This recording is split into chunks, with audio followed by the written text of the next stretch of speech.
আসসালামু আলাইকুম। প্রিয় শিক্ষার্থীবৃন্দ, আমি আজকে যে বিষয়গুলো বলবো সে বিষয়গুলো প্রত্যেক শিক্ষার্থীর জন্য কাজে লাগবে।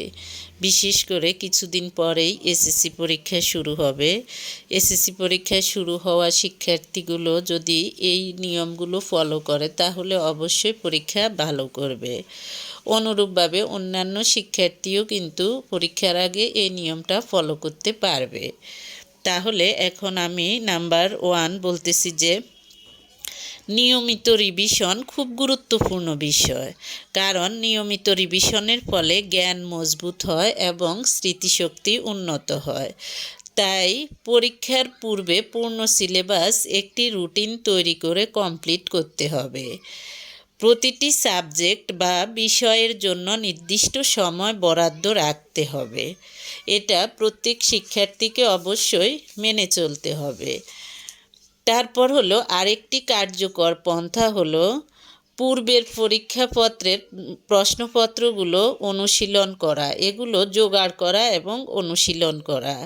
এতে করে শিক্ষার্থী পরীক্ষা পদ্ধতি ও কী ধরনের প্রশ্ন তাদের করা হতে পারে সে সম্পর্কে ধারণা পাবে।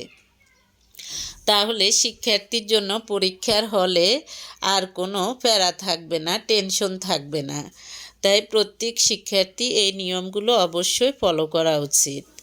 তারপরের ধাপ হলো পরীক্ষার সময় ব্যবস্থাপনা অত্যন্ত জরুরি। অর্থাৎ কোন প্রশ্নটির জন্য কেমন সময় দিতে হবে, কত মিনিট সময় দিতে হবে, এটা খুবই গুরুত্বপূর্ণ। সুতরাং সময় বেঁধে অনুশীলন করলে, অর্থাৎ রিভিশন দেওয়ার সময় এমনভাবে এগুলো রিভিশন দিবে এবং লিখবে তোমার কোন প্রশ্নটার জন্য কত মিনিট সময় ব্যয় হচ্ছে। সেভাবে তুমি যখন এটা মেনটেন করে চলবে তখন পরীক্ষার হলে তুমি ফুল অ্যান্সার করা, সম্পূর্ণ প্রশ্নের অ্যান্সার করা তোমার জন্য খুবই সহজ হয়ে যাবে। তাহলে পরীক্ষার দিন পরীক্ষার্থী আর উদ্বিগ্ন থাকবে না। তারপর আরেকটি বিষয় বলবো, যে বিষয়টি হলো তুমি যে বিষয়টি পড়ো, অর্থাৎ নিজের ভাষায় তথ্যের সারসংক্ষেপ তৈরি করা। অর্থাৎ যে বিষয়টি পড়বে সেই বিষয়টির পুরোটা, সেই বিষয়ের উপর একটা সারসংক্ষেপ তৈরি করবে। অথবা তথ্যটি কাউকে শেখানোর মতো করে শেখানোর মতো করে একটা শিখন পদ্ধতি একজন শিক্ষার্থীর মেধা শক্তিকে বাড়িয়ে দেয়। অর্থাৎ নিজের ভাষায় তৈরি করবে এবং সেটা মনে হয় যে অন্যকে শেখাচ্ছ। এইরকম করে তুমি যখন অনুশীলন করবে এতে তোমার মেধা শক্তি বৃদ্ধি পাবে। তাহলে তুমি পরীক্ষায় অবশ্যই ভালো রেজাল্ট করতে পারবে।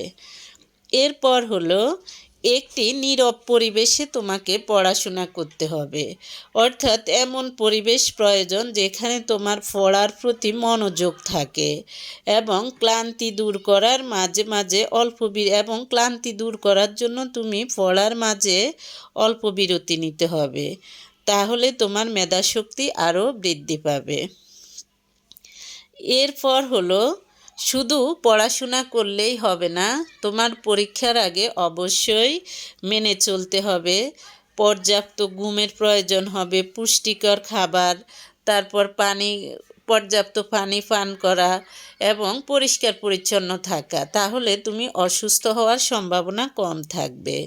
কারণ অনেক শিক্ষার্থী দেখা যায় যে পরীক্ষার আগেই অসুস্থ হয়ে পড়ে।